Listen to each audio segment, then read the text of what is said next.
Il-kap nazzjonalista Adrian Delija reġa' nferx f'dadija oħra kontra dak kollu li qed jagħmel il-gvern biex jiġġieled il-pandemija tal-COVID-19.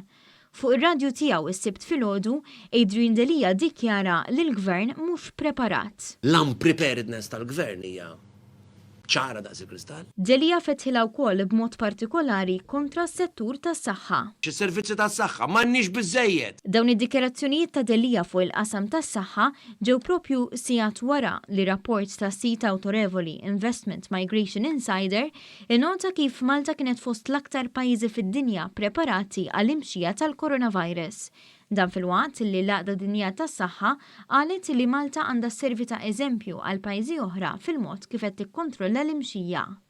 Imbagħad quddiem in-nefqa sa issa ta' 4,200,000 euro f'benefiċċji soċjali Delija għalhekk.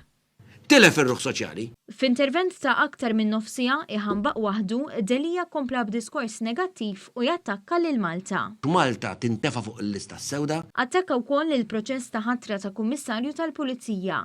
Jum wara li għall-ewwel darba fl-istorja ħarġet is-sejħa pubblika għall-ogħla kariga fil-korp. Wara li għaddiet il-liġi wara l-gvern mebbes rasu jrid jażlu. Delija tenna dan l-attakk ukoll fis-stqarrija meta qal li l-proċess imur kontra rakkomandazzjonijiet tal-Kummissjoni Venezja.